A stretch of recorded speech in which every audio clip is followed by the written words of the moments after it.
भारत माँ की वीरांगनाएं मुझे सुने।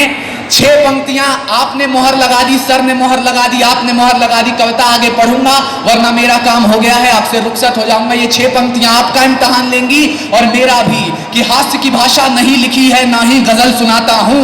मंच की सबसे छोटी कलम पढ़ रही है, आपका आशीर्वाद चाहती है। हास्य की भाषा नहीं लिखी है ना ही गजल सुनाता हूं, कविता लिखनी नहीं है आती, चीखें लिखते जाता हूं। देश मेरा जल रहा है, आग लगी है सीने में, हुक्मरान सब व्यक्त दिखे हैं खून गरीब का पीने में। तो राम मंदिर या बाबरी का पक्ष नहीं मैं लाया हूं, घायल भारत चीख रहा है, चीख सुनाने आया हूं। घायल भारत चीख रहा है, चीख सुनाने आया हूं।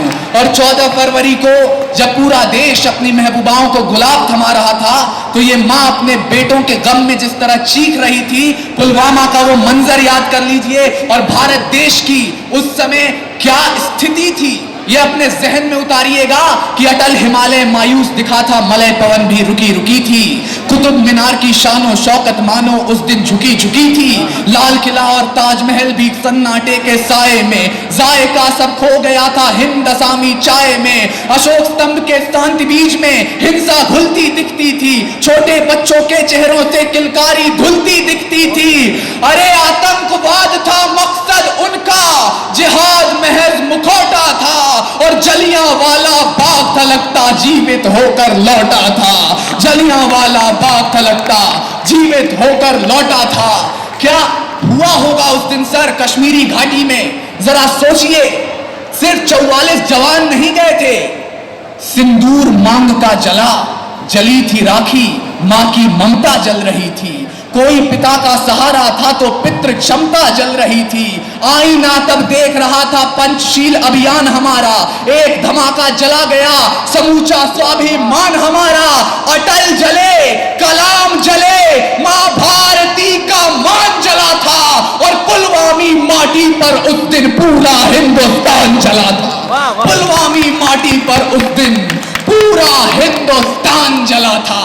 आक्रोशित था मैं, और उस दिन आक्रोश में ये पंक्तियां लिखी कि पीठ पर अगर वार न होता सिंहों की संतान पर, 44 अकेले भारी पड़ते पूरे पाकिस्तान पर। लेकिन उसके बाद साहब मुझे माफ कीजिएगा जो मैं कहने जा रहा हूं, ये बस साहित्य की ताकत है कि ये कहने की हिम्मत दे देती है। मुझे लगता नहीं है कोई 250 किलो बारूद लेकर इस देश में घुस जाए और बख्तरबंद गाड़ी को उड़ा दे बिना इसके कि हमारे घर का भी कोई गद्दार उस हमले में शामिल था। शिवोम अंबर साहब हैं बड़े कवि, मुझे हौसला दीजिएगा, उनकी 4 पंक्तियां कोट कर रहा हूं कि मैं पढ़ सकूं आगे। सांप जब तक आस्तीनों के न मारे जाएंगे, हौसला कितना भी हो हम जंग हारे जाएंगे, और दुश्मनों के संग तो हम फिर करेंगे फैसले, पहले घर के जाहिलों के सर उतारे जाएंगे। पहले घर के जाहिलों के सर उतारे जाएंगे। मैंने ये कविता जहां जहां भी पढ़ी है साहब, मुझे कहा गया है कि आप कब तक किसी एक राज्य को इस देश का गद्दार बताएंगे। हम किसी राज्य को गद्दार नहीं बता रहे हैं साहब, लेकिन जब तक हाथों में पत्थर, चौराहों पर पाकी झंडे होंगे, इशारा समझिएगा, हमारे जवान के हेलमेट पहने हुए, हाथों में राइफलें लिए हुए अगर कश्मीर में तमाचे खा रहे हैं, तो मुझे आज ये कहने का अधिकार है कि जब तक हाथों में पत्थर, चौराहों पर पाकी झंडे होंगे, श्रीनगर दरबारों पर हावी दुश्मन के हथकंडे होंगे, आतंकियों की मौत पे जब तक शोक मनाया जाएगा, 3 रंगों संग एक चक्र का ध्वज जलाया जाएगा, उस दिन तक गद्दारों को गद्दार बताया जाएगा और लाल किले पर फांसी का हकदार बताया जाएगा।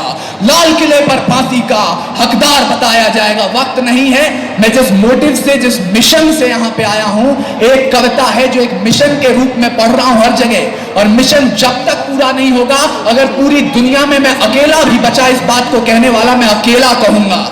क्योंकि साहब मुझे लगता है एक ट्विन टावर पे हमला होता है, अमेरिका पाकिस्तान की नाक के नीचे से ओसामा को मारकर समंदर की गहराइयों में दफन कर देता है। सूक्ष्म सा देश इजराइल एक खेल दल पे हमला होता है, हमलावरों के घर में घुसकर मारता है, और 125 करोड़ की आबादी वाले मुल्क हिंदुस्तान का बेटा कुलभूषण यादव अगर 3 साल से पड़ोसी की गिरफ्त में हो और सियासत तारीख ना तय कर पाए कि घर वापसी कब होगी, तो आज साहित्य मुझे यह कहने का अधिकार देता है कि सिंहासनों पर बैठे सिंहों की दहाड़ में और रात को गूंजते गीदड़ों की पुकार में ज्यादा अंतर नहीं रह गया है। मैं आज आईना दिखाने की कोशिश करता हूं, मेरे साथ हो जाइएगा।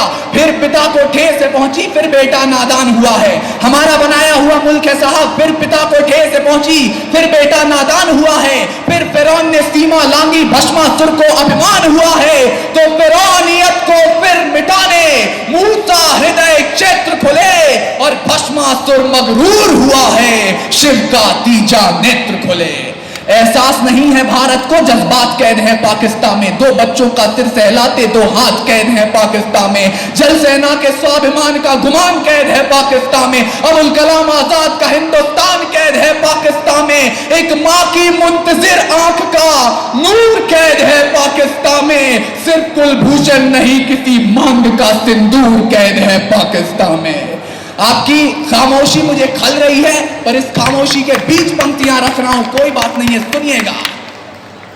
शांति श्वेत परचम अपना देखो गिरायु भू पर है। अब तो जागो संसद वालों, पानी सर के ऊपर है। या दुश्मन रक्त से स्नान करो या शर्म करो विषपान करो। कुलभूषण को रिहा कराओ या जंग का ऐलान करो। साहब, हमने क्या किया है शायद इतिहास उसे भूल जाए, लेकिन भारत देश भूल नहीं सकता है। भूल गए कृपाएं हमारी कितनी भूमि छोड़ी है।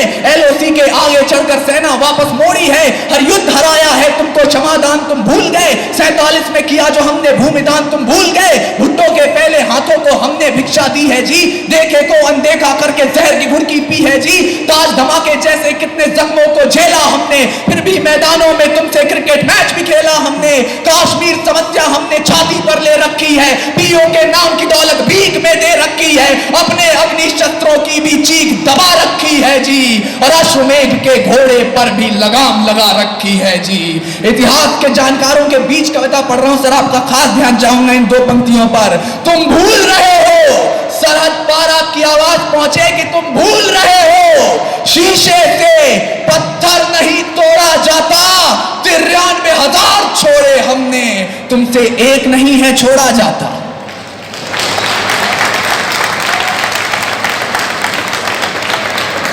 पोंछ दो उस मां के आंसू, या इमरान तलक प्रस्थान करो। कुलभूषण को रिहा कराओ या जंग का ऐलान करो। वक्त अभी है संभल जाओ, वक्त अभी है संभल जाओ। हौसलों को खुददार करो, खुद को भी मैत्री लायक वक्त अभी है तैयार करो। क्योंकि साहब हमें ये क्यों कहना पड़ रहा है, क्यों आक्रोशित होते हैं वीर रस के कवि, क्यों चीखते हैं, क्यों चिल्लाते हैं, क्यों इस विधा को अपनी परंपरा में हमें लाना पड़ता है। जो भूल की थी इतिहासों में, फिर भूल वही कर बैठे। 3 साल से अगर कुलभूषण यादव भारत की जमीन पर नहीं आ पाए हैं, एक ही कारण है उसका। जो भूल की थी इतिहासों में, फिर भूल वही कर बैठे हैं। कुलभूषण के रिहाई की अर्जी यूएन के दर धर बैठे हैं। फांसी रुकवा ली है हमने, हर्ष पवारे नहीं मिले। पाकिस्तानी सलाब गलाने वाले अंगारे नहीं मिले।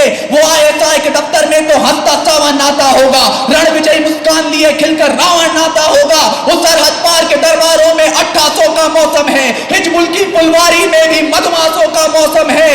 और यहाँ पर एक अभागन रूखी रोटी सेक रही है। 2 दिवाली से बूढ़ी आंखें राभूषण की देख रही हैं। अरे प्रताड़ित करने वाले सारे उसे लाचार समझते होंगे, प्रताड़ित करने वाले सारे उसे लाचार समझते होंगे। भौगोलिक फुटपाथों का लाचार अनाथ है कुलभूषण। क्या भौगोलिक फुटपाथों का लाचार अनाथ है कुलभूषण, या फिर हमारे हाथों से छूटा देहात है कुलभूषण? अरे नशा उतारो पाकिस्तान का, मदमस्त होकर ऐठा है।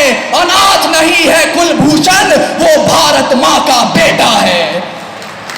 ऐसा ना हो मां तड़पे खुद विवाद करने निकल पड़े, वहां की भी बेदारी चाहूंगा। ऐसा ना हो मां तड़पे खुद विवाद करने निकल पड़े, काली का वो रूप धरे तो खप्पर भरने निकल पड़े। ऐसा ना हो जनगण मन गूंजे कराची के दरबारों में और तिरंगा लहरा दें हम रावलपिंडी के चौबारों में। अरे फौलादों के जोर बना जो लक्ष्मीबाई का जेवर बोले, संत प्रतापी जज्बा लेके अब्दुल हमीद का तेवर बोले। हर योद्धा लहू की भाषा झूम कर अब बाँच उठे, गांडीव चले पिनाक कहे चक्र सुदर्शन नाच उठे। जिर्रा बाना हुक्कारे, मैसूर का शेर दहाड़ उठे, मेवाड़ी राणा हुक्कारे। अरे खोलिए दरवाजे घरों के, धूप में आ जाइए, आज कृष्ण चक्रधारी रूप में आ जाइए।